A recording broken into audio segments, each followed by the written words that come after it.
দেখো Shashi's diary, Mahesh adventure, Munni's fantasy, Shashi's diary. আই হাই হ্যাপি বার্থডে। 20 বছর।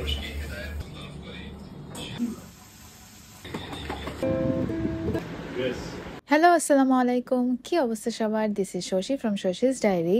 দীর্ঘ কত বছর পর যে আপনাদের ভাইয়া দেশে ইফতার করছে, এটার হিসাব আমাদের কারো কাছেই নেই। কোরবানি ঈদে ওনার প্রায় দেশে আসা হতো, কিন্তু রোজার ঈদে ওনার তেমন একটা দেশে আসা হয়নি। আজকে অনেক বছর পর বাংলাদেশে বসে উনি ফ্যামিলির সাথে ইফতার করবে, আলহামদুলিল্লাহ। মন তো চায় উনি যাতে সব ধরনের মজার মজার খাবার খেতে পারে, যা যা মন চায়, যা যা মিস করছিল। কিন্তু মাত্রই উনি দেশে এসেছে, এখন ওনার ওয়েদার চেঞ্জ হবে, ফুড হ্যাবিট চেঞ্জ হবে। আমি আর মা কেউই চাই না উল্টাপাল্টা খাবার দাবার করে উনি অসুস্থ হয়ে যাক। এর আগে এটা অনেকবার হয়েছে। এদিকে আমি আর মা ওনার এত চিন্তা করে ইফতার রেডি করছি, ঘরের বাকি দুজন মেম্বার কোথায় বলেন তো?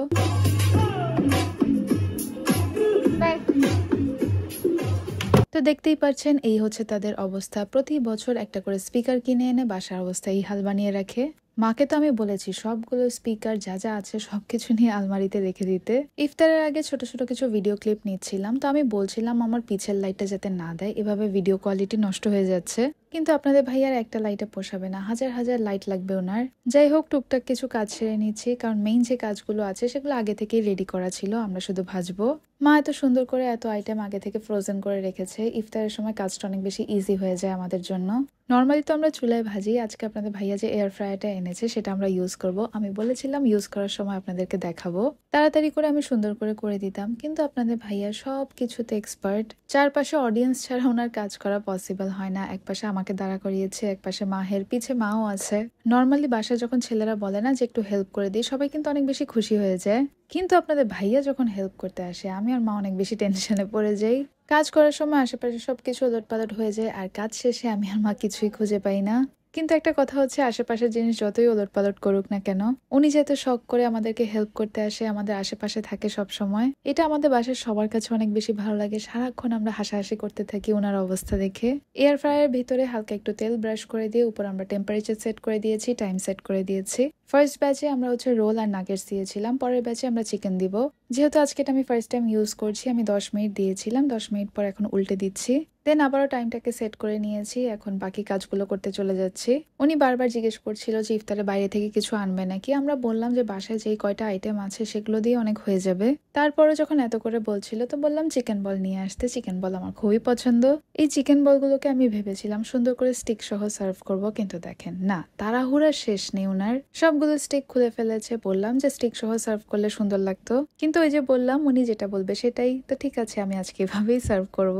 মাঝখান দিয়ে আবার ক্যামেরায় কিভাবে উকিয়ে দেয়, মানে এদেরকে নিয়ে আমি কোথায় যাব। কয়েকটা রোল উঠিয়ে আমি সাইড দিয়ে চিকেন ফ্রাই গুলো দিয়ে দিয়েছি, আর বাকি চিকেন ফ্রাই গুলো মা চুলায় ভাজা শুরু করে দিয়েছে। আদারওয়াইজ আমরা টাইমে কোপ আপ করতে পারবো না। আজকে ফার্স্ট টাইম ইউজ করছি, এই জন্য কত ডিগ্রিতে দিব, কত টাইম দিব, এগুলো নিয়ে আমরা অনেক বেশি কনফিউজ ছিলাম। পরে যেহেতু সুন্দর মতো বুঝে গিয়েছি, নেক্সট টাইম থেকে আর কোনো প্রবলেম হবে না। আর এখন দেখেন, না না, আপনাদের ভাইয়া এখানে জাম ভর্তা, জাম্বুরা ভর্তা এসব বানাচ্ছে না। এত সুন্দর করে সালাদ কেটে দিলাম, হাত দিয়ে মাখালেই তো হলো না। এটারও একটা আর্ট আছে, কিন্তু এটা আপনাদেরকে বুঝতে হবে। এ কেমন সালাদ বানানোর আর্ট আজ পর্যন্ত আমি বুঝলাম না। আমি আর মা তো এসব বুঝি না, অবুঝ আমরা। ইফতার আইটেম সবকিছু মোটামুটি রেডি হয়ে গিয়েছে, শুধুমাত্র চিকেন বল বাদে বাকি আজকে সবকিছু আমরা বাসার খাবারই খাচ্ছি। পাশেই আমাদের আইসম্যানের শুরু হয়ে গিয়েছে আইস নিয়ে কারসাজি। আমি আইস দিয়েছি, কিন্তু সেটাতেও তার পোষাচ্ছে না।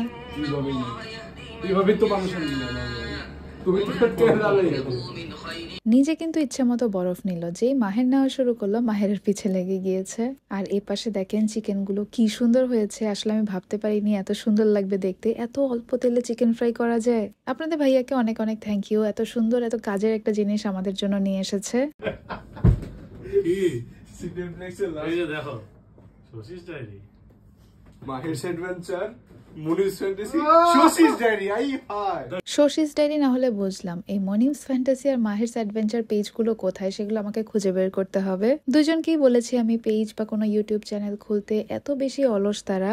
ভিডিও শুট করে রেখে দেয়, কিন্তু এডিট আর আপলোডের কোনো খবর নেই। যেমন এখনই দেখেন একটা এয়ার পিউরিফায়ার এনেছে, এটা কিভাবে ইনস্টল করছে, কিভাবে সবকিছু সেট আপ করছে, এটা সুন্দর করে আমাকে দিয়ে রেকর্ড করাচ্ছে। কয়টা টেক যে আমি নিচ্ছি ওনাদের এই একটা ছোট্ট কাজে। ওনাদের লাইট পছন্দ হয় না, একবার পানি খুঁজে পাওয়া যাচ্ছে না, প্লাগ খুঁজে পাওয়া যাচ্ছে না। পিছে মাহেরের অবস্থা দেখেন একটু, আপনাদের ভাইয়া পানি খুঁজে পাচ্ছে না। পরে আমি বললাম পেছন থেকে যে মাহেরের মাথার উপরে পানি। এই একটা ছোট্ট ভিডিও শুট করতে বিশ্বাস করেন আমার হাত ব্যথা হয়ে গিয়েছে। কত ধরনের কারসাজি যে তারা করলো এই একটা ভিডিও শুট করার সময়। পানি দিয়ে ভিতরে ডেকোরেশন সেট আপ করার পরে এখন বলে কেবল কোথায়, কেবল পাওয়া গেল, এখন বলে মাল্টিপ্লাগ কোথায়। এই টাইমে আমার মাথা এত বেশি ভন ভন করছে, আমি এখনো চা খাইনি। বললাম যে আমি চাটা খেয়ে আসি, সবকিছু সুন্দর করে রেকর্ড করে দিব, কিন্তু না, আগে এটা শেষ করতে হবে, তারপরে আমি চা খাওয়ার পারমিশন পাবো। মাল্টিপ্লাগ থেকে পাওয়ার ব্যাংক থেকে লাইট সেট আপ সবকিছু চেঞ্জ করার পর ফাইনালি এটা একটা সেট আপ হলো।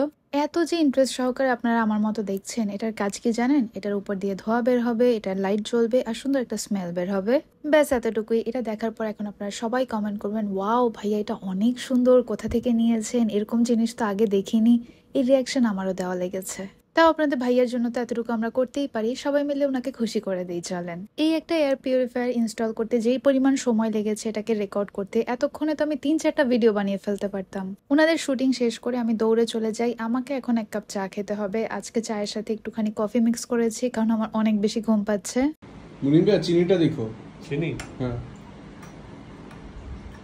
আরে এই চিনি না, আমি বলছি চায়ের চিনি। কত আচ্ছা দেখি। হ্যাঁ রে, মুনিমস ফ্যান্টাসি। এই সার্কাজমটা কে কে ধরতে পেরেছেন প্লিজ আমাকে জানিয়ে যাবেন যে ওনাদের লেভেলের সার্কাজম ধরার মতো কে কে আছে এখানে। আপনাদের ভাইয়া চা খায় না, শুধু চা চায়, চা নিয়ে সেটাকে সাইড করে রেখে দেয়, এজন্য ওনাকে এখন থেকে আর চা দিব না ডিসাইড করেছি। এখানে মার জন্য ব্ল্যাক কফি বানাচ্ছি, এরপর আমি কিছু পেজের কাজ শুরু করে দিই, কারণ ইদানিং আপনাদের ভাইয়ার জ্বালায় আমি পেজের কোনো কাজ করতে পারছি না। 12টা বাজতে অলমোস্ট 10 মিনিট বাকি। এখন দেখেন কি মনোযোগ সহকারে আপনাদের ভাইয়া সবকিছু রেডি করছে, কারণ আজকে খুবই একটা স্পেশাল দিন। আপনার আমাদের সবার আদরের মাহেরের জন্মদিন আজকে। ভিডিওটা যদিও আগে শুট করা হয়েছে, আপনারা এখন দেখছেন, তারপরে অবশ্যই সবাই মাহেরকে হ্যাপি বার্থডে উইশ করে যাবেন। আগে কেক আনিয়ে রেখেছিলাম, এখানে আসলে বাসার আশেপাশে তেমন একটা অপশন ছিল না রাতের বেলা। যেই দোকান খোলা পেয়েছে সেখান থেকে আপনাদের ভাইয়া কেক নিয়ে এসেছে। আমার সবগুলো পিচ্ছি ভাই বোন বড় হয়ে যাচ্ছে, মাহেরও বড় হয়ে যাচ্ছে মাশাল্লাহ। অ্যাকচুয়ালি সারপ্রাইজ যে দিব, মাহের কিন্তু জানে বাসায় কেক আছে, তারপরে চুপ করে গিয়ে সাইডে বসে আছে।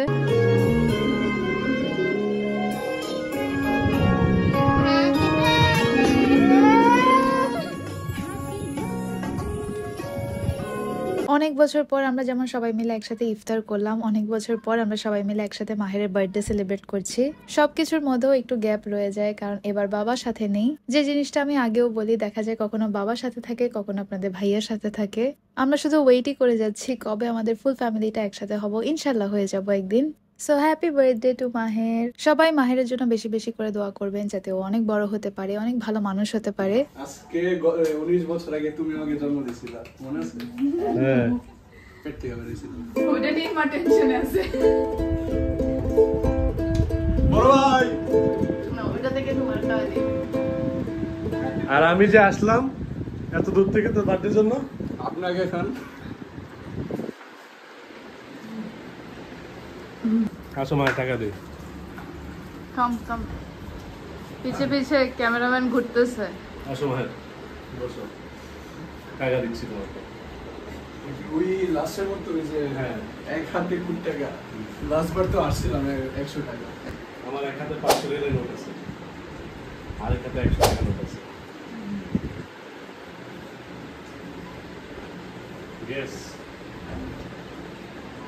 Yes.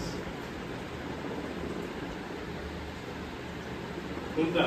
নো তুমি বলো, তুমি তো তাড়াতাড়ি।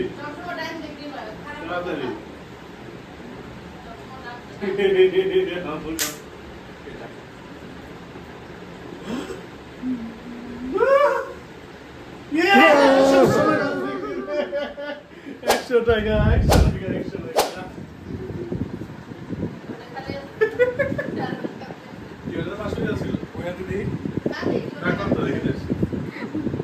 তুমি বিশ্বাস করছো ব্যাপারটা? ওটা দিতি তো নাকি? খালি থাকবে কেন? তুমি খালিটা নিছো? সমস্যা নেই। সেটা কি আমার টাকা না? কি একটা ডজ যে দিল বেচারাকে। সো আজকের ভিডিও আর আজকের এন্টারটেইনমেন্ট এই পর্যন্তই। Thank you so much for watching.